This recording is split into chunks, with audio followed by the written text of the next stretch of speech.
Okay, morning everyone. A lot of children were requesting access to the slides I sent out about e-safety last week, and what you should have done was made a copy of them in order to be able to then have editing rights. So I just want to quickly show you how to do that. Very, very, very simple. If you see that there is a set of slides that says view only, so you won't have all the access that I've got because I'm the owner of the slides, you just need to very quickly go to File, go to Make a Copy, which is here, and go for Entire Presentation.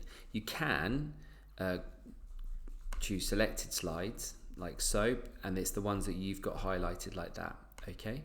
But what I would do, or what you would normally be asked to do, is just go to File, Make a Copy, Entire Presentation. Give your presentation a name. Okay, so you might want to call it your name at the beginning, so Mr. Lavelle, e-safety years 3 and 4, or whatever it is, okay? And press OK. And then in a different window, you'll get the slides that you can then edit. Simple as that.